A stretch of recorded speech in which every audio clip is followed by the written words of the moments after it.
Everyone, स्वागत है आपका मेरे मिनी ब्लॉग में। सो गाइज, यहाँ पे ना मैं मम्मा बेटू दोनों रेडी हो गए हैं बाहर जाने के लिए, क्योंकि मेरी आईब्रो बहुत बढ़ गई थी, गंदा दिख रहा था। तो और नवरात्रि भी शुरू होने वाला था, तो मुझे आईब्रो बनवाना ही था आज।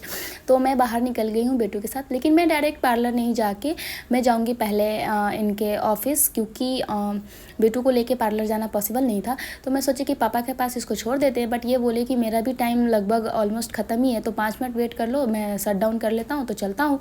यहाँ पे मेरा बेटू ना कीबोर्ड के साथ बहुत खेल रहा था, और उसके बाद ये ऑफिस में भी थोड़ा इधर उधर खेला, क्योंकि वो जब तक उनका काम भी फाइनल हो जाता। और यहाँ पे हम लोग 2-4-5 मिनट वेट किए, बेटू खेल भी लिया बहुत सारा।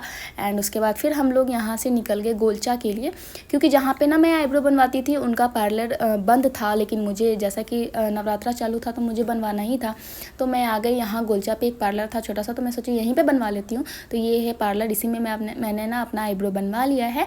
एंड यहाँ पे जूस की दुकान पर फिर हम लोग जूस पिए, बेटू के साथ आए, और बेटू मेरा मैंगो शेक बहुत इंजॉय करके पीता है, तो यहाँ पर हम लोग जूस भी पिए। उसके बाद फिर हम लोग आ गए चांदनी चौक। चांदनी चौक हम लोग आए इसलिए क्योंकि हमें लेना था बेटू के लिए जूता। वैसे जूता उसके पास है, बट फिर भी थोड़ा 2-3 रहता तो ठीक रहता है ना, चेंज कर करके पहनाने के लिए। तो हम लोग को जूता लेना था, बट इसके साइज़ का जूता मिल नहीं रहा था।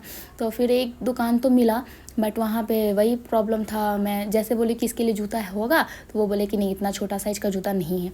फिर हम लोग आगे बढ़े, तो आगे बढ़ने के बाद फिर हमें ना एक और दुकान दिखा, तो उसमें वो उन्होंने बोला कि हाँ जूता मिल जाएगा। तो वो ज़बरदस्ती ना उनको बेचना था, बेचने के लिए ना वो लोग बहुत झूठ बोलते हैं, टाइम भी बर्बाद कर देते। ये बोले कि हाँ मिल जाएगा, लेकिन सच बताओ ना तो मतलब बहुत बड़ा था, और वो मेरा बेटू भी अनकम्फर्टेबल होता, मतलब उसको ना पैर उठाने में भी दिक्कत होता। लेकिन वो ज़बरदस्ती बोल रहे हैं कि नहीं हो जाएगा हो जाएगा, आप खुद देखो कितना बड़ा साइज़ है। तो फिर यहाँ से भी हम लोग निकल गए, जूता नहीं मिला। वो बोले कि चलो ठीक है, मैं मंगवा दूँगा इसके लिए, तो आप 2-3 दिन बाद आके एक बार चेक कर लेना। तो फिर हम लोग यहाँ से निकल गए, क्योंकि जूता हमें नहीं मिला। बड़ा साइज़ था, बड़ा लेने से कोई फ़ायदा नहीं था, पड़ा रहता, और हमेशा डिज़ाइन चेंज होते रहता है, हमेशा नया नया है ना कलेक्शन आते रहता है। तो जब बाद में ही पहनाना तो बाद में ही सही। तो हम लोग जिस काम से चांदनी चौक आए थे वो काम तो हुआ नहीं, तो फिर हम लोग ना चांदनी चौक पे बहुत बड़ा सा एक हल्दीराम का दुकान है, तो वहाँ पे हम लोग आ गए कि चलो भाई यहाँ आ ही गए हैं और कोई काम नहीं हुआ तो कम से कम है ना मस्त कुछ खा ही लेते हैं। तो मेरा बेटू ना स्पंज बहुत इंजॉय करके खाता है, उसको अच्छा लगता है मिठाई खाना, तो सोचे कि चलो इसको यहाँ का मिठाई खिला देते हैं। तो यहाँ पर हम लाइन में लग गए थे बिल कटाने के लिए। तो यहाँ पर हमने 2 समोसा लिया है और 4 स्पंज लिया है। तो इसमें से ना मैं और मतलब सबसे पहला बाइट मैंने अपने बेटू को खिलाया समोसा। तो उसका आदत है ना कि कोई भी चीज़ को पहली बार खिलाते हैं ना तो वो मतलब फेंक देता है, पहले उसको टेस्ट करना होता है। तो आप देख सकते हो कि यहाँ पे ना मैं पहली बाइट उसको दूंगी खाने के लिए, तो वो कैसे फेंकेगा। यहाँ पे मैं चटनी डाल दी हूँ, और अब बारी है बेटू को खिलाने की। तो आप देख लो, यहाँ पे मैं छोटा सा बाइट ले ली हूँ, एंड अब मैं अपने बेटू को खिलाऊँगी। बस उसका आप रिएक्शन देखना कि वो कैसे फेंकेगा। लो, तो यहाँ पे अब देख रहा है कि मम्मा कहीं अकेले ना खा जाए। देखो देखो देखो देखो देखो देखो देखो, वो फेंक दिया, देखा ना। मतलब उसको पहले टेस्ट करना होता है, बाद में वो खाता है। तो उसका टेस्ट हो गया, अब मैं उसको खिलाई हूँ तो ये खा लिया है, देखे।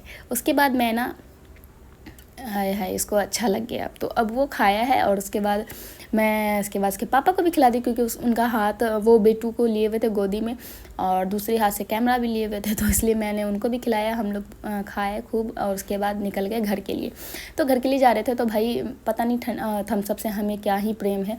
तो हम लोगों ने रास्ते में एक थम्सअप लिया, दोनों आदमी थम्सअप पिए, और मेरे बेटू को भी थम्सअप से बहुत प्रेम है। मतलब उसके बिना वो देखता है ना थम्सअप तो काफ़ी एक्साइटेड हो जाता है, और बिना पिए तो रह नहीं सकता है। तो हम तीनों आदमी मस्त ठंडा पीते पीते घर आ रहे थे। घर आते टाइम ना रास्ते में हमें वो मतलब कुछ बिक रहा था। वो चांदनी चौक में तो कुछ बिकते रहता है, ज्वेलरी वैलरी हर चीज़ बिकता है यहाँ पे। बट ना यहाँ पे एक लटकन बिक रहा था, तो मुझे अच्छा लगा। मतलब मैं सोची कि वीडियो मतलब शूट करने में ना मतलब अच्छा लगेगा बैकग्राउंड में, तो मैं इसमें इनसे ले ली। तो ये मुझे ना 100 का 6 पीस दे दी। वैसे बोले 5, तो मैं बोली कि 5 में क्या, कम से कम 6 पीस दे दो। तो बोला कि चलो ठीक है आप ले लीजिए।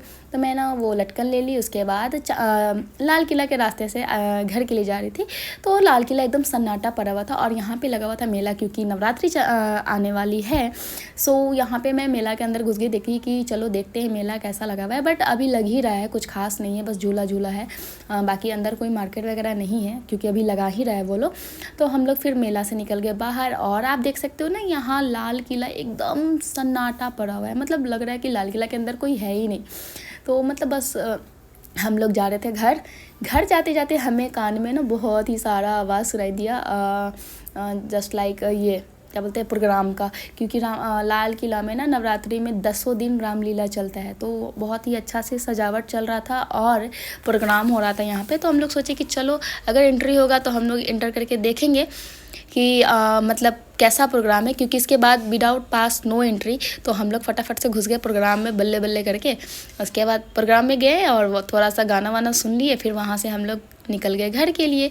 तो आपको मेरा ये ब्लॉग, छोटू सा मिनी ब्लॉग कैसा लगा प्लीज़ कमेंट में बताइएगा, और ऐसे ही छोटे छोटे ब्लॉग देखने के लिए हमारे चैनल को सब्सक्राइब कीजिएगा और साथ ही साथ बेल आइकन भी प्रेस कीजिएगा, ताकि मेरा जो नेक्स्ट वीडियो है उसका नोटिफिकेशन आपके। तो बाय बाय, मिलते हैं आपसे नेक्स्ट ब्लॉग में। Thanks for watching.